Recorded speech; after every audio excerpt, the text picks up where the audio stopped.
मृत्यु के 24 घंटे बाद आत्मा अपने घर क्यों लौटती है? आप सभी के मन में यह प्रश्न तो अवश्य ही उठता होगा कि आखिर मृत्यु के 24 घंटे बाद आत्मा अपने घर क्यों आती है। आज हम आपके इन सभी प्रश्नों का उत्तर एक अलौकिक कथा के माध्यम से देंगे। इस कथा को सुनने के बाद आपके मन में उठ रहे सभी प्रश्नों का उत्तर मिल जाएगा। एक बार की बात है, ब्रह्मानंदन देवर्षि नारद जी आकाश में विचरण कर रहे थे, तभी उनकी दृष्टि पृथ्वी लोक पर पड़ी। कुछ लोग एक मृत्यु शरीर के पास करुण स्वर में जोर जोर से विलाप कर रहे थे और अपने मृत परिजन के वापस आने के लिए भगवान से प्रार्थना कर रहे थे। जब यह दारुण दृश्य नारद जी ने देखा तो वो अत्यंत दुखी हो गए और उनके मन में एक प्रश्न को लेकर संशय उत्पन्न हो गया और वह इस प्रश्न का उत्तर जानने के लिए यमलोक जा पहुंचे। यमलोक पहुंचकर नारद जी ने यमराज को हाथ जोड़कर प्रणाम किया। यमराज ने देवर्षि नारद जी का अभिवादन करते हुए कहा, हे नारायण भक्त, आपका यमपुरी में स्वागत है। कहिए, आज किस प्रयोजन से यमलोक आना हुआ? अवश्य ही आप कोई सुखद समाचार लेकर आए होंगे। तभी नारद जी कहते हैं, हे काल देव, हे मृत्युंजय, आज मैं आपके पास कोई समाचार लेकर नहीं आया हूं, अपितु मैं तो आपके पास अपने प्रश्न का उत्तर जानने के लिए आया हूं। कृपया आप मेरे प्रश्नों का उत्तर देकर मेरी दुविधा को दूर कीजिए। नारद जी की बात सुनकर धर्मराज ने कहा, हे मुनिश्रेष्ठ, आप अपने प्रश्नों को निसंकोच होकर पूछिए, मैं अवश्य ही आपके प्रश्नों का उत्तर दूंगा। तभी देवर्षि नारद जी प्रश्न पूछते हुए कहते हैं, हे धर्मराज, मेरा पहला प्रश्न ये है कि क्या मनुष्य को मृत्यु से पहले कोई संकेत मिलता है? और मेरा दूसरा प्रश्न है कि मृत्यु के 24 घंटे बाद आत्मा अपने घर क्यों लौटती है? नारद जी के ये दोनों प्रश्न सुनकर धर्मराज ने कहा, हे मुनि श्रेष्ठ, आज आपने मानव हित के कल्याण के लिए अत्यंत ही महत्वपूर्ण प्रश्न किया है।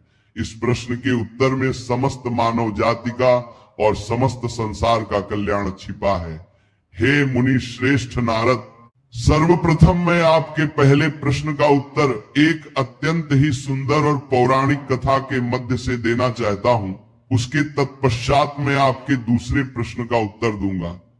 आप इस कथा को पूरा सुनना, तभी आपको आपके प्रश्नों का उत्तर प्राप्त होगा। कथा सुनते हुए यमराज कहते हैं, देवर्षि, पूर्व काल की बात है, कंचनपुर नाम के देश में एक अत्यंत ही सुंदर और शोभायमान नगरी थी, जिसमें कर्मदास नामक एक ब्राह्मण निवास करता था। वह अपनी भक्ति, विद्वता और नेक स्वभाव के कारण पूरे नगर में प्रसिद्ध था। कर्मदास नित्य ईश्वर की पूजा आराधना करता था और वह भगवान विष्णु का अनन्य भक्त था और नित्य नियम से उनकी पूजा किया करता था।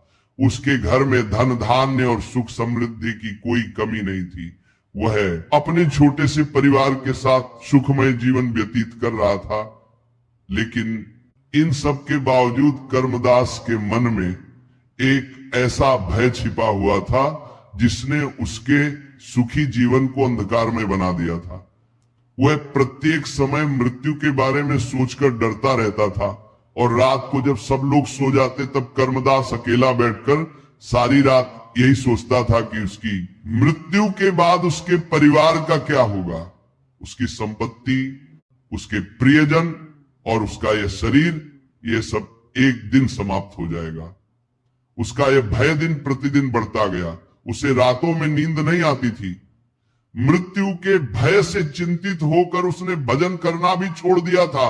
उसका मन किसी भी चीज में नहीं लगता था। मानो मृत्यु के भय ने उसके सुखमय जीवन में काल ग्रहण लगा दिया हो। फिर एक दिन कर्मदास ने इस भय से छुटकारा पाने का निर्णय लिया। उसने सोचा, मुझे मृत्यु का रहस्य जानना होगा। यदि मैं यह समझ सकूं कि मृत्यु से पहले क्या संकेत मिलते हैं, तो शायद मैं इस भय से मुक्त हो सकता हूं। इस विचार के साथ कर्मदास ने अपने परिवार और संपत्ति को पीछे छोड़कर तीर्थ स्थलों पर जाता और वहां के साधु संतों से मिलता और उन साधु संतों से यही प्रश्न पूछता, हे महात्मा, मृत्यु से पहले मनुष्य को कौन कौन से संकेत मिलते हैं? कृपया आप मुझे इसका उत्तर बताने की कृपा करें। उसके इस प्रश्न को सुनकर जवाब तो सभी देते थे, लेकिन उस उत्तर को सुनकर उसके मन को संतुष्टि नहीं मिलती थी। फिर एक दिन वो भटकते भटकते एक घने जंगल में पहुंच गया। उस जंगल के चारों ओर केवल ऊंचे ऊंचे पेड़, झाड़ियां और जंगली जानवरों की भयावह आवाजें सुनाई पड़ रही थी। वह चुपचाप जंगल के अंदर चला जा रहा था। तभी उसे जंगल में एक आश्रम दिखाई दिया। आगे यमराज कहते हैं, हे देवर्षि, ये कोई साधारण आश्रम नहीं था। ये आश्रम एक दिव्य महात्मा और सन्यासियों का था। इस आश्रम की दिव्यता से चारों ओर एक अलौकिक शांति फैली हुई थी। आश्रम के अंदर से वेदों, चरण और शंख ध्वनि सुनाई पड़ रही थी। उस आश्रम में जो साधु निवास करते थे, वे बहुत तेजस्वी और शांत दिख रहे थे। उनके मुख पर एक अद्वितीय आभा थी। उन्हें देखकर ऐसा प्रतीत हो रहा था मानो वे साक्षात देवताओं के अंश हो। उसी समय कर्मदास ने आश्रम में प्रवेश किया और साधु को प्रणाम करते हुए कहा, हे साधु महात्मा, मेरा नाम कर्मदास है। मैं एक प्रश्न का उत्तर जानने के लिए इधर उधर भटक रहा हूं। कृपया आप मेरी सहायता कीजिए। कर्मदास की बात सुनकर साधु महात्मा ने विनम्र स्वर में पूछा, हे ब्राह्मण देव, तुम्हारा क्या प्रश्न है जिसे लेकर तुम इतना चिंतित और परेशान दिख रहे हो? यह सुनकर कर्मदास ने हाथ जोड़ते हुए कहा, हे साधु महात्मन, मैं मृत्यु के भय से अत्यधिक परेशान हूं। इस भय के कारण मुझे न नींद आती है, ना ही मैं सुखपूर्वक भजन कर पाता हूं। मैं दिन रात केवल मृत्यु के बारे में ही सोचता रहता हूं। फिर साधु महात्मा ने गंभीर स्वर में पूछा, हे ब्राह्मण, तुम्हें मृत्यु का भय क्यों है? क्या तुम ये जानना चाहते हो कि मृत्यु कब होगी और कैसे होगी? कर्मदास ने उत्तर दिया, हे साधु महात्मन, मैं ये जानना चाहता हूं कि मनुष्य को मृत्यु से पहले कौन से संकेत मिलते हैं। फिर साधु महात्मा ने कहा, हे ब्राह्मण, यदि तुम्हें मृत्यु से पहले मिलने वाले संकेतों को जानना चाहते हो तो तुम्हें इस जंगल में जाना होगा। इस जंगल में जाने पर तुम्हें पशु पक्षी और भांति भांति की विचित्र चीजें देखने को मिलेंगी। तुम उनसे मृत्यु के विषय में पूछना। ये सभी तुम्हें मृत्यु से पहले मिलने वाले संकेतों के बारे में बताएंगे, लेकिन याद रखना, वे तुमसे पहले एक पहेली पूछेंगे। यदि तुम उनकी पहेली का सही उत्तर दे दोगे तभी वह तुम्हें मृत्यु का संकेत बताएंगे। यह सुनकर कर्मदास ने साधु महात्मा को प्रणाम किया और साधु महात्मा के निर्देश अनुसार जंगल में चला गया। वह जंगल बेहद भयानक था। बड़े बड़े पेड़ जिनकी शाखाएं मानो आकाश को छू रही थी और उन पर से लटकती हुई बेलें मानो धरती को जकड़ रखा हो। जंगली जानवरों की आवाजें जंगल में भय का वातावरण बना रही थी। इन सब के बाद भी कर्मदास हिम्मत जुटाकर जंगल में आगे की ओर बढ़ रहा था। तभी जंगल में उसे एक भयानक और विचित्र पेड़ दिखा, जिसकी शाखाएं किसी राजा के मुकुट की तरह चारों दिशाओं में फैली हुई थी। पेड़ के चारों ओर एक दिव्य आभा थी।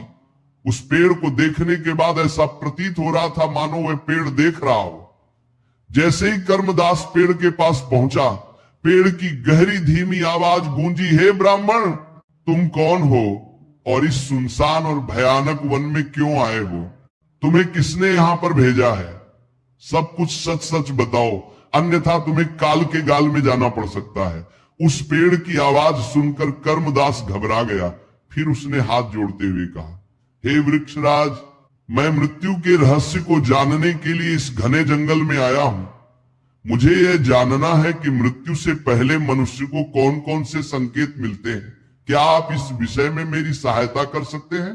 फिर उस पेड़ ने भारी स्वर में कहा, हे ब्राह्मण, तुम्हारी सहायता कर सकता हूं, लेकिन उससे पहले तुम्हें मेरी एक पहेली का उत्तर देना होगा। यदि तुम सही उत्तर दे दोगे तो मैं तुम्हें मृत्यु से पूर्व मिलने वाला पहला संकेत बताऊंगा। कर्मदास ने आत्मविश्वास से कहा, हे वृक्षराज, आप अपनी पहेली पूछिए, मैं उसका उत्तर देने का प्रयास करूंगा।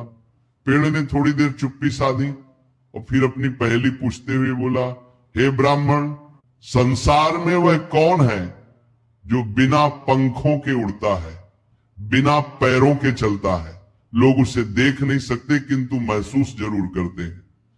इस पहेली को सुनने के बाद कर्मदास ने कुछ देर गहन विचार किया, फिर उसने उत्तर देते हुए कहा, हे वृक्षराज, आपकी इस पहेली का उत्तर है वायु कर्म। दास का जवाब सुनकर वह वृक्ष आश्चर्य से हंस पड़ा।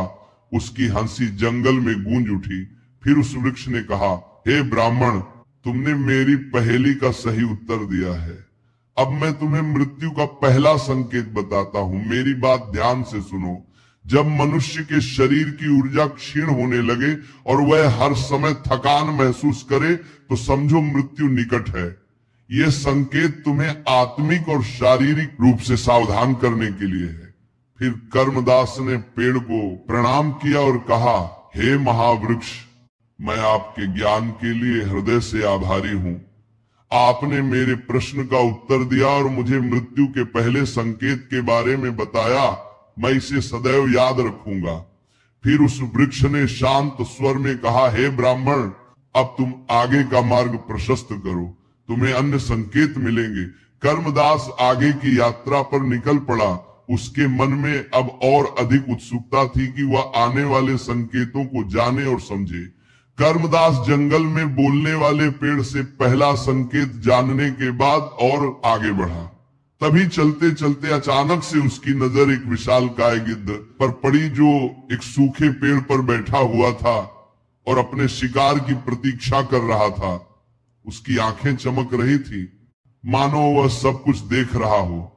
उसकी चोंच और पंख इतने बड़े थे कि उन्हें देखकर एक क्षण के लिए कर्मदास को भय का अनुभव हुआ, लेकिन उसने साहस दिखाते हुए गिद्ध को प्रणाम किया और उसके पास जा पहुंचा। जैसे ही कर्मदास उसके पास पहुंचा, गिद्ध ने गहरी और तीखी आवाज में पूछा, हे मनुष्य, तुम कौन हो और इस घने जंगल में क्या कर रहे हो? तभी कर्मदास ने हाथ जोड़कर विनम्रता से कहा, हे पक्षीराज गिद्ध, मैं एक साधारण ब्राह्मण हूं।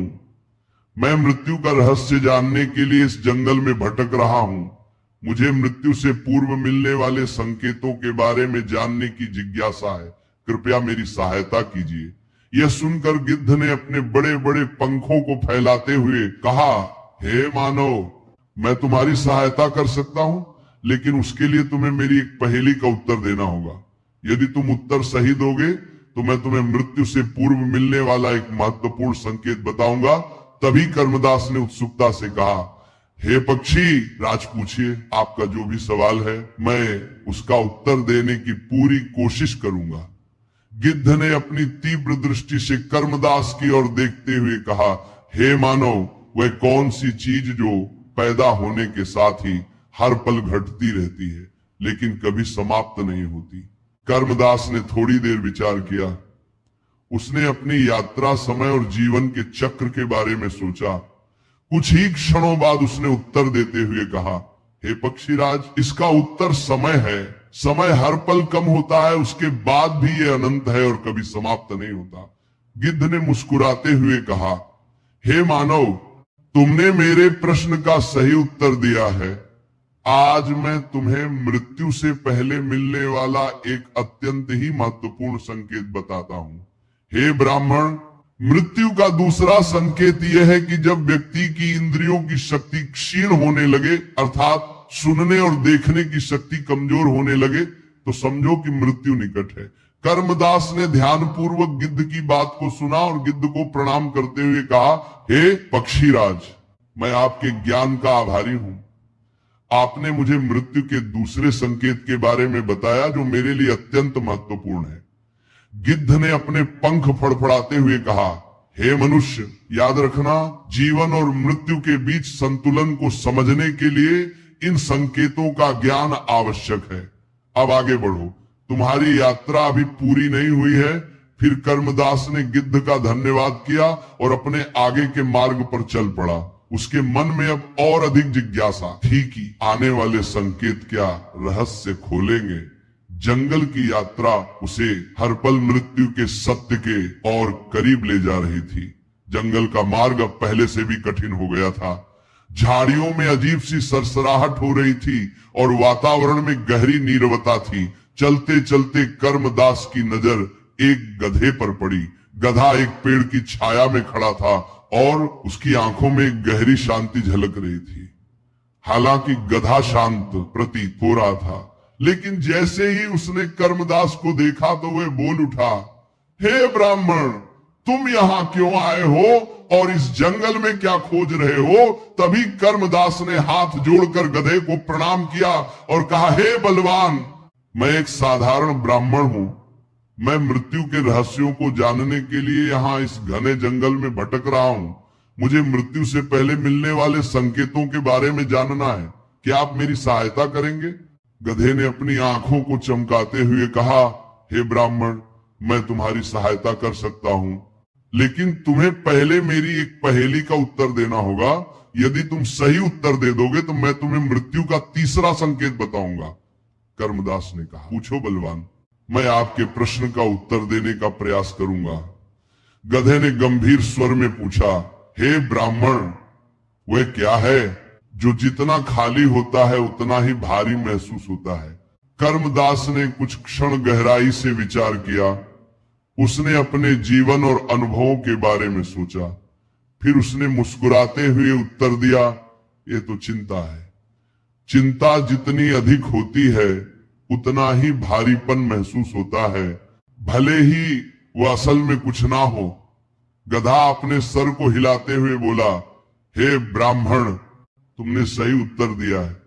अब सुनो, मृत्यु का तीसरा संकेत यह है कि जब व्यक्ति की त्वचा पर झुर्रियां पड़ने लगे तो यह संकेत है कि मृत्यु धीरे धीरे करीब आ रही है।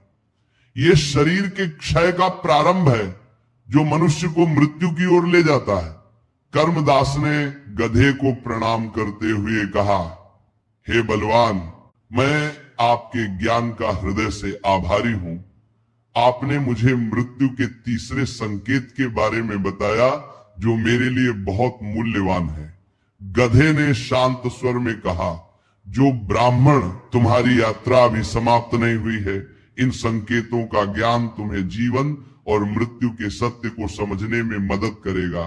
कर्मदास ने गधे को धन्यवाद दिया और आगे बढ़ गया। वह पहले से अधिक उत्सुक और चिंतनशील था। हर संकेत उसे मृत्यु के सत्य और जीवन के उद्देश्य की ओर निकट ला रहा था। वह जंगल के गहरे हिस्से में प्रवेश कर चुका था। चारों ओर का माहौल और भी भयावह होता जा रहा था। विशालकाय पेड़ों के बीच अंधकार ने अपना डेरा जमा लिया। सूर्यदेव ने अपने प्रकाश को समेट लिया था। पक्षियों और जंगली जानवरों की आवाजें वातावरण को रहस्यमय और डरावना बना रही थी। कुछ दूरी तय करने के बाद अचानक कर्मदास की नजर एक शेर पर पड़ी। शेर एक चट्टान के पास खड़ा था और उसकी आंखें मानो कर्मदास की आत्मा को भेद रही थी। शेर की दहाड़ पूरे जंगल में गूंज रही थी। शेर को अपने सम्मुख देखकर कर्मदास डर से कांपने लगा, लेकिन उसने खुद को साहस दिखाते हुए शेर को प्रणाम किया। शेर ने दहाड़ते हुए पूछा, हे मनुष्य, तुम यहाँ क्या कर रहे हो? इस जंगल में क्यों भटक रहे हो? तभी कर्मदास ने डरते डरते कहा, हे वनराज, मैं मृत्यु के रहस्यों को जानने के लिए यहाँ आया हूँ। मुझे मृत्यु से पहले मिलने वाले संकेतों की जानकारी चाहिए। कृपया मेरी सहायता करें। शेर ने अपने पैरों से मिट्टी उड़ाते हुए कहा, मैं तुम्हें मृत्यु का एक संकेत बता सकता हूं, लेकिन पहले तुम्हें मेरी पहेली का उत्तर देना होगा। यदि तुम उत्तर सही दोगे तो मैं तुम्हें मृत्यु का चौथा संकेत बताऊंगा। कर्मदास ने सिर झुकाकर कहा, हे वनराज, आप पहेली पूछिए, मैं उसका उत्तर देने का प्रयास करूंगा। फिर शेर ने अपनी गहरी आवाज में पूछा, हे ब्राह्मण, वह क्या है जो देखने में खाली है लेकिन अपने भीतर सब कुछ समेटे हुए है? कर्मदास ने कुछ पल के लिए सोचा। उसे अपनी यात्रा के अनुभव और मृत्यु के संकेतों की सीख याद आई। फिर उसने आत्मविश्वास से कहा, यह तो आकाश है। आकाश को हम खाली और शून्य के रूप में देखते हैं, लेकिन ये अपने भीतर पूरी सृष्टि, हवा, बादल, सूरज, चांद और तारे समेटे हुए हैं। शेर ने अपनी एक धीमी हंसी के साथ कहा, तुमने सही उत्तर दिया है ब्राह्मण। अब सुनो, मृत्यु का चौथा संकेत यह है कि शरीर की त्वचा का पीली या काली पड़ना और चेहरे का तेजहीन हो जाना मृत्यु के निकट आने का एक महत्वपूर्ण संकेत है। यह संकेत इस बात को दर्शाता है कि शरीर की जीवन ऊर्जा क्षीण हो रही है और आत्मा धीरे धीरे शरीर से विदा लेने की तैयारी कर रही है। कर्मदास ने शेर को प्रणाम करते हुए कहा, हे वनराज, मैं आपके ज्ञान के लिए आभारी हूं। आपने मुझे मृत्यु का चौथा संकेत बताया जो मेरे लिए अत्यंत मूल्यवान है। शेर ने अपनी चमकती हुई आंखों से उसे देखा और कहा, याद रखना, मृत्यु केवल अंत नहीं बल्कि एक नई शुरुआत है। अब आगे बढ़ो, तुम्हें अभी और सीखना है। कर्मदास ने शेर का आभार व्यक्त किया और अपनी यात्रा पर आगे की ओर बढ़ गया। रास्ते में उसे एक नदी मिली। वह नदी को पार करके जंगल के दूसरे भाग में जा पहुंचा। जंगल के इस भाग में वातावरण अजीब सा था, ना डरावना और ना ही सामान्य, बल्कि ऐसा लगता था जैसे ये स्थान किसी दिव्यता से भरपूर है। कुछ कदम चलने पर कर्मदास की नजर एक गाय पर पड़ी। गाय का रूप अलौकिक था। उसका शरीर सुनहरी आभा से चमक रहा था और उसकी आंखों में गहरी करुणा झलक रही थी।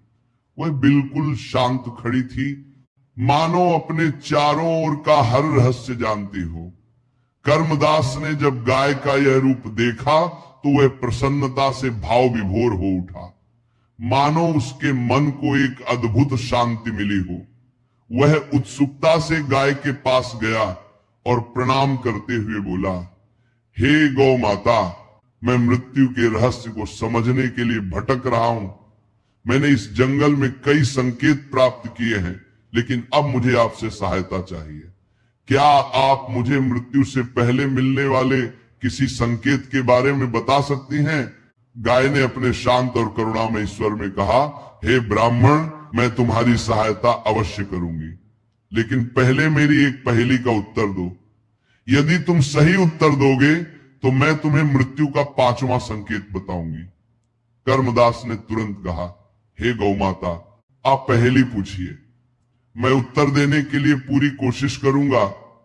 गाय ने अपनी आंखों को झपकाते हुए पूछा, हे ब्राह्मण देव, वह कौन सा अमृत है जो बिना पिए ही जीवन को बनाए रखता है और बिना देखे भी हर प्राणी के लिए आवश्यक है? कर्मदास ने थोड़ी देर विचार किया। उसके बाद उसने प्रकृति की और देखते हुए कहा, हे माता, ये तो प्राणवायु है। बिना प्राणवायु के कोई भी प्राणी जीवित नहीं रह सकता। ये जीवन का आधार है। गाय ने प्रसन्न होकर सिर हिलाया और कहा, हे ब्राह्मण, तुमने सही उत्तर दिया है। तुम्हारी बुद्धि और एकाग्रता प्रशंसनीय है। अब सुनो, मृत्यु का 5वां संकेत यह है कि जब व्यक्ति का शरीर भोजन के प्रति उदासीन हो जाए और वह खाने का स्वाद ना ले पाए तो समझो कि मृत्यु का समय निकट है। यह संकेत शरीर और आत्मा के पृथक्करण का प्रारंभ है। कर्मदास ने ध्यानपूर्वक गाय के वचन सुने और उसे प्रणाम करते हुए कहा, हे गौ माता, मैं आपके इस दिव्य ज्ञान के लिए मैं आपका जीवन भर आभारी रहूंगा। आपने मुझे मृत्यु के एक और महत्वपूर्ण संकेत से अवगत कराया। यह मेरे लिए अत्यंत मूल्यवान है। गाय ने ममता भरी मुस्कान के साथ कहा, जाओ ब्राह्मण देव, तुम्हारी यात्रा अभी समाप्त नहीं हुई है। आगे बढ़ो और मृत्यु के सत्य को पूर्णता से समझने का प्रयास करो। याद रखो, ज्ञान और समझ से ही जीवन और मृत्यु के चक्र को स्वीकार करना संभव है। कर्मदास ने गाय को धन्यवाद दिया और अपनी यात्रा पर आगे बढ़ गया। उसके मन में अब और अधिक उत्सुकता थी। हर संकेत उसे जीवन और मृत्यु के बीच छिपे गहरे रहस्यों को समझने के लिए प्रेरित कर रहा था। थोड़ी देर चलने के बाद कर्मदास की नजर एक सुंदर हंस के जोड़े पर पड़ी जो एक सरोवर में क्रीड़ा कर रहे थे। हंसों को देखकर कर्मदास ने अपने पैरों को रोक लिया और उन्हें हंसों को प्रणाम करते हुए बोला, हे स्वान, क्या आप मेरी मदद कर सकते हैं? मैं मृत्यु से पहले मिलने वाले संकेत के बारे में जानना चाहता हूं। तभी हंस का जोड़ा सरोवर के किनारे आया और विनम्र स्वर में बोला, हे भले मानस, मैं तुम्हारी सहायता कर सकता हूं, लेकिन उसके लिए तुम्हें मेरी एक पहेली का उत्तर देना होगा। यदि तुम सही उत्तर दोगे तो मैं तुम्हें मृत्यु का छठा संकेत बताऊंगा। कर्मदास ने उत्सुकता से कहा, हे स्वान, आप पहेली पूछिए, मैं उत्तर देने का प्रयास करूंगा। तभी हंस ने तीव्र स्वर में पूछा, हे भले मानस, वह कौन सी चीज है जो हमेशा दूसरों की नकल करती है लेकिन खुद कभी मौलिक नहीं होती? कर्मदास ने कुछ पल के लिए विचार किया। उसने पेड़ों के नीचे फैली हुई छाया पर ध्यान दिया और मुस्कुराते हुए उत्तर दिया, हे स्वान, इसका जवाब छाया है। छाया हमेशा दूसरों की नकल करती है लेकिन उसकी अपनी कोई पहचान नहीं होती। यह सुनकर स्वान बहुत प्रसन्न हुआ और उसने कहा, हे मानस, मैं तुम्हारी बुद्धि और ज्ञान की प्रशंसा करता हूं। अब सुनो, मृत्यु का छठा संकेत यह है कि जब व्यक्ति के सपने डरावने और विचित्र होने लगे और वह गहरी और शांत नींद ना ले पाए तो समझो मृत्यु निकट है। सपना आत्मा की चेतना के संकेत होते हैं और उनका विचलित होना मृत्यु के आगमन का सूचक है। कर्मदास ने स्वान को प्रणाम करते हुए कहा, हे स्वान, मैं आपके इस ज्ञान के लिए आपका हृदय से आभारी हूं। आपने मुझे एक और महत्वपूर्ण संकेत से अवगत कराया है। फिर स्वान ने कहा, हे मानस, ये बात याद रखना, मृत्यु जीवन का अंत नहीं बल्कि आत्मा की यात्रा का एक और चरण है। अब आगे बढ़ो, तुम्हारी यात्रा अभी समाप्त नहीं हुई है। कर्मदास ने हंस का धन्यवाद किया और अपनी यात्रा जारी रखी। उसके मन में अब और अधिक जिज्ञासा उत्पन्न हो चुकी। हर संकेत उसे मृत्यु के रहस्यों को समझने के लिए प्रेरित कर रहा था और उसे आत्मा और जीवन के सत्य के ओर करीब ला रहा था। जंगल अब और भी शांत और रहस्यमय हो चुका था। पक्षियों की आवाजें कम हो गई थी। हवा में एक अजीब सी गंभीरता थी। रास्ते पर चलते चलते उसे एक स्थान दिखाई दिया जहां सूर्य देव के प्रकाश की थोड़ी बहुत किरणें पृथ्वी को छू रही थी। इसी शांत और सुंदर वातावरण में उसकी नजर एक हाथी पर पड़ी। हाथी को देखकर उसे ऐसा प्रतीत हुआ मानो वह जंगल के सभी रहस्यों को जानता हो। उसकी आंखें चमक रही थी और उसकी चाल में एक अपार आत्मविश्वास झलक रही थी। वह अत्यंत सुंदर और शांत दिखाई दे रहा था, मानो यह जंगल का कोई रक्षक हो। कर्मदास ने हाथी के सम्मुख जाकर उसे प्रणाम किया और कहा, हे गजानन, मैं एक साधारण ब्राह्मण हूं। मैं मृत्यु के रहस्यों को जानने और समझने के लिए यहां आया हूं। मैंने अब तक कई संकेत प्राप्त किए हैं और अब आपसे सहायता की अपेक्षा करता हूं। कृपया मुझे मृत्यु से पहले मिलने वाले संकेत के बारे में बताइए। हाथी ने गंभीर स्वर में कहा, हे ब्राह्मण, मैं तुम्हारी सहायता कर सकता हूं, लेकिन तुम्हें मेरी एक पहेली का उत्तर देना होगा। यदि तुम सही उत्तर दोगे तो मैं तुम्हें मृत्यु का सातवां और अंतिम संकेत बताऊंगा। कर्मदास ने कहा, हे गजानन, मैं आपके प्रश्न का उत्तर देने की पूरी कोशिश करूंगा। कृपया आप पहेली पूछिए। हाथी ने अपनी सूंड को ऊपर की ओर करते हुए पूछा, हे ब्राह्मण, वो कौन सी चीज है जो बिना किसी रोक टोक के चलती रहती है लेकिन जिसका अंत हर किसी के लिए निश्चित है? कर्मदास ने इस पहेली का सरलता से उत्तर देते हुए कहा, हे गजानन, ये जीवन है। जीवन हमेशा चलता रहता है लेकिन अंत हर किसी के लिए निश्चित है। हाथी ने प्रसन्न होकर कहा, आपने सही उत्तर दिया। हे ब्राह्मण, अब सुनो, मृत्यु का सातवां और अंतिम संकेत यह है कि जब मनुष्य के अंदर आध्यात्मिक बदलाव देखने को मिले, अर्थात कहने का तात्पर्य यह है कि कई बार व्यक्ति मृत्यु से पहले आध्यात्मिक रूप से शांत होकर शांति की ओर अग्रसर हो जाता है। उसी समय यह जान लेना चाहिए कि यह अंतिम संकेत है जो बताता है कि जीवन का अंत निकट है। कर्मदास ने ध्यान पूर्वक हाथी के वचन सुने और उसे प्रणाम करते हुए कहा, हे गजानन, मैं आपके ज्ञान का हृदय से आभारी हूं। आपने मुझे मृत्यु के अंतिम संकेत के बारे में बताया। यह मेरे लिए अत्यंत मूल्यवान है। फिर हाथी ने शांत स्वर में कहा, हे ब्राह्मण, याद रखना, मृत्यु केवल एक अंत नहीं बल्कि आत्मा की यात्रा का एक नया अध्याय है। हे ब्राह्मण, अब तुम लौट जाओ, तुमने अपनी यात्रा पूरी कर लिया है। जाओ और इस ज्ञान का उपयोग अपने जीवन को समझने और जीने में करो।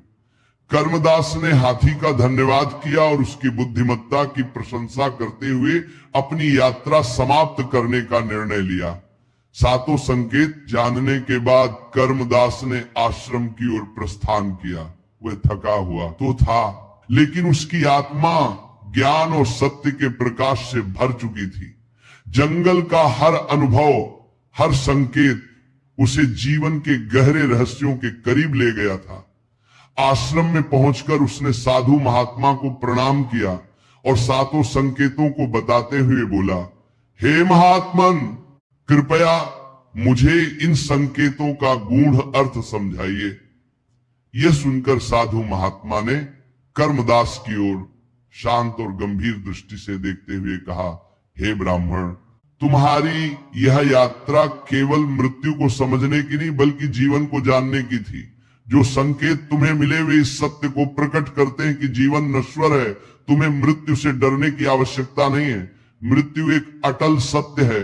जो व्यक्ति धर्म, सत्य और भक्ति का पालन करता है वह न केवल मृत्यु को सहजता से स्वीकार करता है बल्कि मृत्यु के बाद आत्मा को शांति और मोक्ष की प्राप्ति होती है और उसे श्री हरि के चरणों में स्थान मिलता है। मृत्यु का भय केवल उसे होता है जिसने अपने जीवन को व्यर्थ में बिताया हो। अच्छा, जीवन जीने वाला व्यक्ति मृत्यु को डर के रूप में नहीं बल्कि एक नए प्रारंभ के रूप में देखता है। कर्मदास ने साधु के चरणों में दंडवत प्रणाम करते हुए कहा, हे महात्मन, आज आपने मेरी आत्मा को इस अज्ञान के अंधकार से मुक्त कर दिया। मैं धन्य हो गया। फिर यमराज ने कहा, हे देवर्षि, इस कथा को सुनने के बाद आपको आपके पहले प्रश्न का उत्तर मिल गया होगा। अब मैं आपके दूसरे प्रश्न का उत्तर देता हूं कि मृत्यु के 24 घंटे बाद आत्मा अपने घर क्यों लौटती है। हे मुनिश्रेष्ठ, जब किसी की मृत्यु होती है तो उसकी आत्मा 24 घंटे बाद अपने घर दोबारा से आती है। ये केवल एक मान्यता नहीं बल्कि सूक्ष्म जगत का एक अटल सत्य है। आत्मा की यह यात्रा उसके कर्मों, भावनाओं और मोह से गहराई से जुड़ी हुई है। आत्मा मृत्यु के बाद अपने मोह से तुरंत मुक्त नहीं होती। फिर नारद जी ने कहा, हे धर्मराज, आत्मा को मनुष्य की मृत्यु के बाद तुरंत अगले लोक में जाना चाहिए, फिर वह पृथ्वी पर क्यों भटकती है। ये सुनकर यमराज ने गंभीर स्वर में कहा, हे देवर्षि नारद, मृत्यु के बाद आत्मा तुरंत अपने स्थूल शरीर से मुक्त हो जाती है, लेकिन वह अपने सांसारिक बंधनों से तुरंत मुक्त नहीं हो पाती। आत्मा का चेतन अस्तित्व बना रहता है, इसलिए उसे ऐसा लगता है कि वह अभी भी जीवित है। मृत्यु के बाद कुछ समय तक आत्मा अपने आसपास के वातावरण को देखकर उसका अनुभव कर सकती है। उसे अपने परिवार, प्रियजनों और उन स्थानों की चिंता रहती है जहां उसने अपना जीवन बिताया है। फिर नारद जी ने कहा, हे धर्मराज, क्या आत्मा को यह ज्ञान नहीं होता कि वह अब शरीर से मुक्त हो चुकी है। यह सुनकर यमराज मंद मुस्कान के साथ बोले, हे नारद जी, आत्मा के लिए यह परिवर्तन अचानक होता है। जब वह अपने जीवन के अंतिम श्वास लेती है तो उसे यह स्वीकार करने में समय लगता है कि अब उसका शरीर नहीं रहा, इसीलिए वह अपने घर और परिवार की ओर आकर्षित होती है। आत्मा को अपने प्रियजनों से अलग होने का एहसास तुरंत नहीं होता, इसलिए वह स्वाभाविक रूप से उनकी ओर खींचती है। आत्मा यह देखना चाहती है कि उसके परिवारजन ने उसका अंतिम संस्कार सही प्रकार से किया है या नहीं। यदि मनुष्य की मृत्यु अचानक हुई हो तो आत्मा की कुछ इच्छाएं अधूरी रह सकती हैं और वह उन्हें पूरा करने की चेष्टा कर सकती है। आत्मा को अपने परिवार के शोक और अनुष्ठानों की ऊर्जा आकर्षित करती है। कभी कभी आत्मा की भावनाएं प्रबल होती हैं, जिसके कारण परिवारजन उसकी उपस्थिति को सूक्ष्म रूप से महसूस कर सकते हैं। कभी कभी घर में हल्की आहटें या किसी चीज का हिलना आत्मा की उपस्थिति का संकेत माना जाता है। आगे यमराज कहते हैं, हे देवर्षि, आत्मा का यह भ्रम केवल 24 घंटे तक रहता है, फिर उसे आगे की यात्रा पर ले जाया जाता है।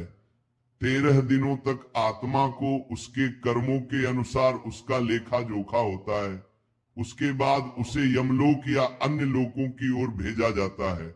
यदि आत्मा के अच्छे कर्म है तो उसे पितृलोक या उच्चतर लोकों में स्थान मिलता है। यदि आत्मा के बुरे कर्म हैं तो उसे यमलोक में दंड के लिए लाया जाता है और उसे यमलोक की यातनाओं को सहना पड़ता है। कुछ आत्माएं पुनर्जन्म के लिए तत्पर रहती हैं और वो अपने अच्छे कर्मों के कारण शीघ्र ही नए शरीर को पा लेती हैं। यदि किसी आत्मा को अत्यधिक मोहा है तो वह पृथ्वी लोक पर इधर उधर भटक सकती है और प्रेत योनि में जा सकती है। इसलिए मृत्यु के समय मनुष्य को एकाग्र होकर परमात्मा का स्मरण करना चाहिए ताकि आत्मा सांसारिक मोह से मुक्त हो सके। आगे यमराज कहते हैं, हे देवर्षि, आत्मा के लिए ये जानना आवश्यक है कि मृत्यु केवल एक शरीर का अंश है, आत्मा का नहीं।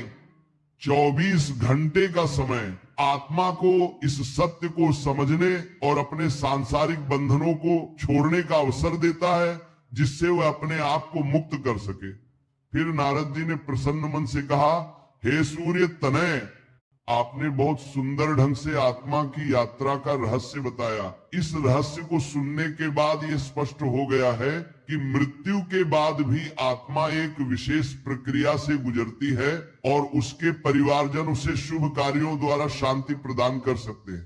तभी यमराज ने कहा, है देवर्षि, ये बात यदि मनुष्य समझ ले तो वह मृत्यु पर कभी विलाप नहीं करेगा, बल्कि आत्मा की नई यात्रा की शुरुआत के रूप में देखेगा। फिर नारद जी अत्यंत भाव विभोर होकर बोले, हे धर्मराज, आपके मुख से दिव्य ज्ञान प्राप्त करने में धन्य हो गया। मैं इस ज्ञान को पृथ्वी लोक तक अवश्य पहुंचाऊंगा, जिससे वे आत्मा की शांति के लिए सही विधियों का पालन करें और मोह से मुक्त होकर सत्य को जान। इसके बाद देवर्षि नारद जी धर्मराज को प्रणाम करके देवलोक की ओर प्रस्थान करते हैं। इस प्रकार से आज का ये प्रसंग समाप्त हुआ। आशा करते हैं आपको ये ज्ञान से परिपूर्ण कथा पसंद आई होगी। कथा अच्छी लगी हो तो वीडियो को लाइक करें और ऐसे ही प्रवचन सुनने के लिए चैनल को सब्सक्राइब करें।